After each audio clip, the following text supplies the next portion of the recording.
Perkenalkan, nama saya Tuala Syifa dengan NIM H1A1240004. Halo teman-teman, perkenalkan nama saya Arman dengan NIM H1A1240012.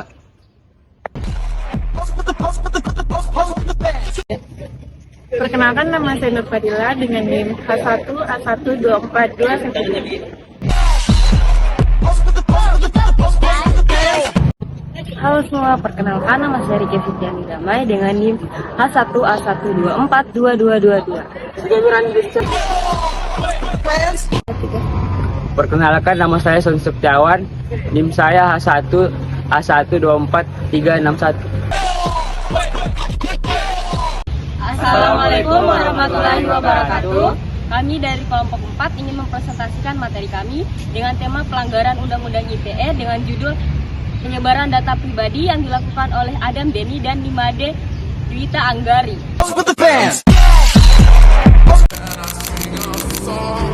menyebar video penganiayaan data pribadi terdakwa kasus pidana pelanggaran Undang-Undang ITE Adam Denny divonis 4 tahun penjara di Pengadilan Negeri Jakarta Utara dan denda 1 miliar. Itu pasal dalam Undang-Undang ITE pada kasus yang menjerat pimpinan Pondok Pesantren Al Zaitun Panji Gumilang. Jerat Undang-Undang ITE terus. Latar belakang perkembangan teknologi informasi dan komunikasi telah membawa perubahan besar dalam berbagai aspek kehidupan, termasuk cara manusia berinteraksi, bertransaksi, dan menyebarkan informasi. Di Indonesia, pemanfaatan teknologi digital telah memberikan dampak positif seperti efisiensi dalam bisnis, kemudahan komunikasi, serta penyebaran informasi yang lebih cepat. Namun di sisi lain, muncul pula tantangan dan risiko seperti penyalahgunaan teknologi, kejahatan siber, penyebaran hoaks, dan pelanggaran privasi.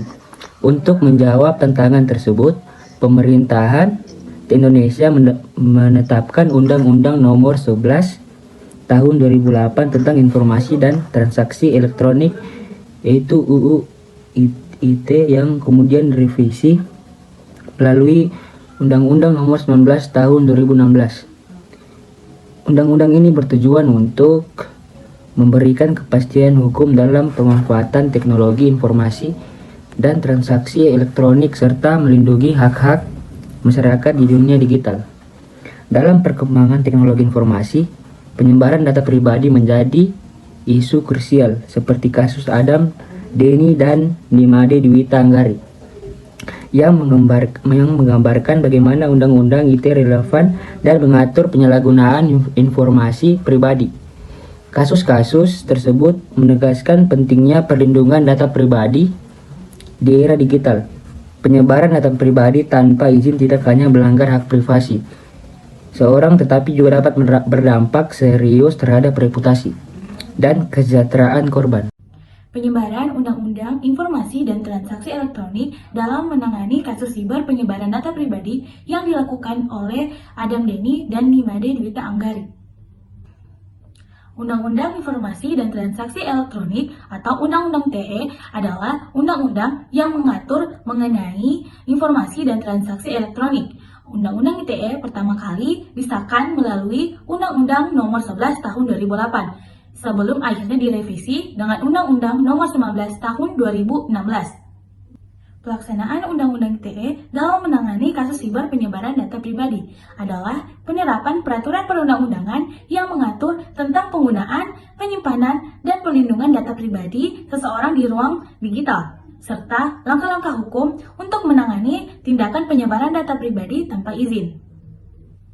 Salah satu pertimbangan pembentukan Undang-Undang ITE adalah pemerintah perlu mendukung pengembangan teknologi informasi melalui infrastruktur hukum dan pengaturannya, sehingga pemanfaatan teknologi informasi dilakukan secara aman untuk mencegah penyalahgunaan dengan memperhatikan nilai-nilai agama dan sosial budaya masyarakat Indonesia.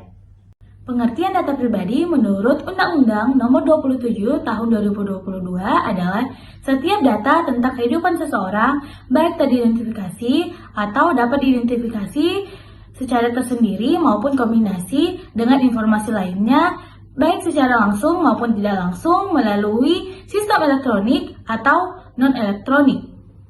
Pasal yang mengatur data pribadi, yang pertama pasal 26 ayat 1 Undang-Undang ITE nomor 19 tahun 2016 mengatur setiap penggunaan informasi melalui media elektronik yang menyangkut data pribadi seseorang atau harus dilakukan atas persetujuan orang yang bersangkutan, kecuali ditentukan oleh peraturan perundang-undangan.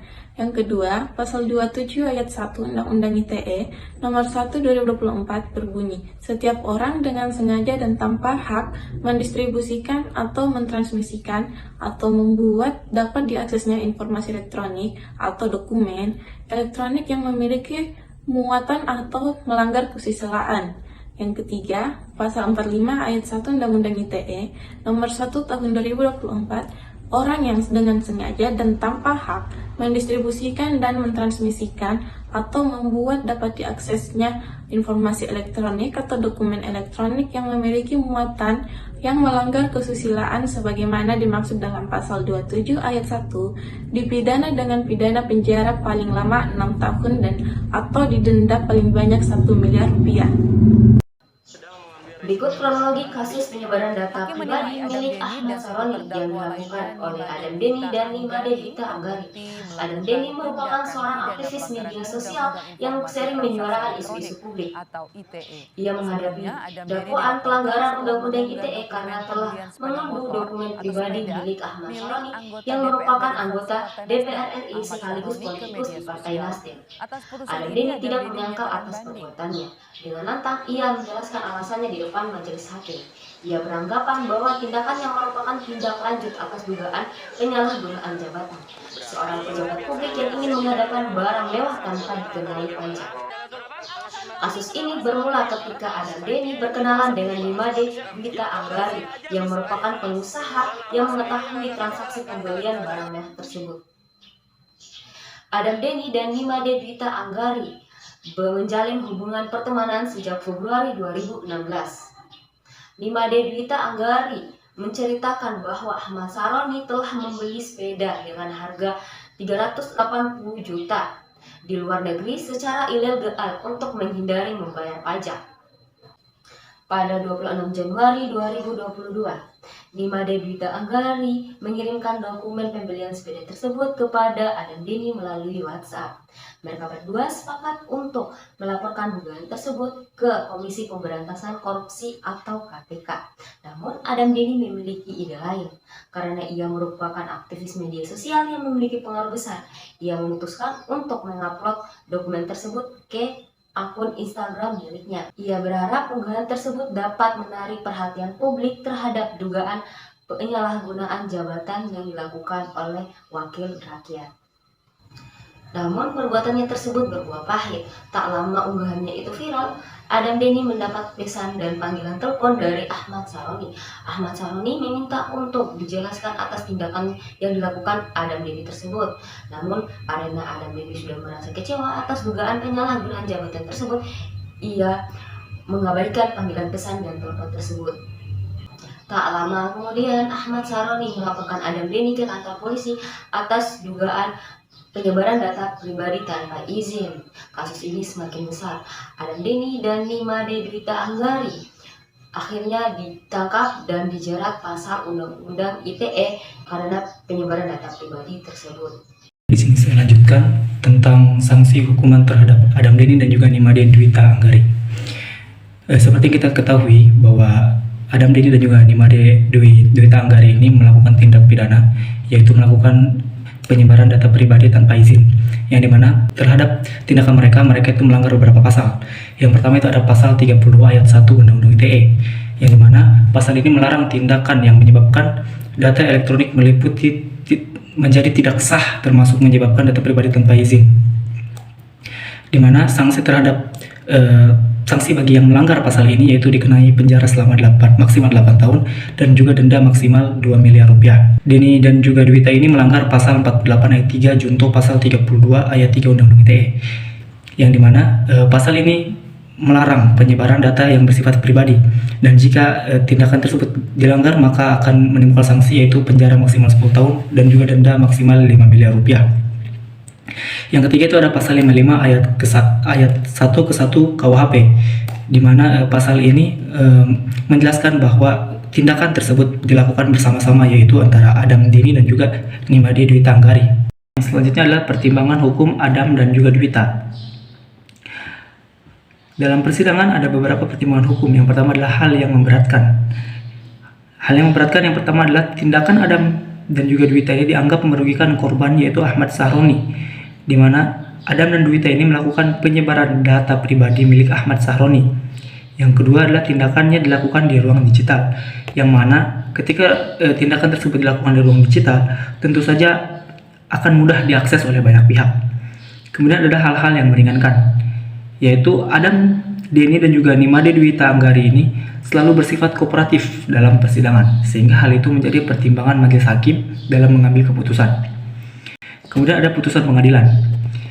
Seperti yang kita ketahui, Pengadilan Negeri Jakarta yang mengusut kasus ini memutus bahwa Adam Deni dan juga Nimade Dwita Anggari ini terbukti secara sah dan meyakinkan bersalah melakukan tindak pidana melakukan penyebaran data pribadi, yang mana akibat dari perbuatan mereka divonis yaitu 4 tahun penjara dan juga denda sebesar 1 miliar, yang mana jika denda tersebut tidak dibayar maka akan diganti dengan hukuman kurungan selama 5 bulan. Kesimpulannya, Undang-Undang ITE khususnya Pasal 26, Pasal 32, dan Pasal 48 telah diterapkan untuk menanggapi kasus penyebaran data pribadi yang dilakukan oleh Adam Deni dan Nimade Dwita Anggari. Undang-undang ini memberikan dasar hukum untuk menindak penyebaran data pribadi tanpa izin, meskipun dalam praktiknya terdapat tantangan dalam pelaksanaan dan penegakannya.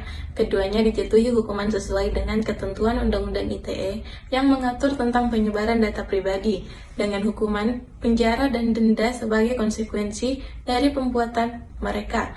Kasus ini menegaskan pentingnya penegakan hukum yang tegas terhadap kejahatan siber dan penyalahgunaan data pribadi. Meskipun Undang-Undang ITE ada penegakannya, masih menghadapi tantangan seperti kesulitan dalam pelacakan pelaku di dunia maya, serta ketidaktahuan masyarakat tentang pentingnya menjaga privasi dan keamanan data pribadi mereka.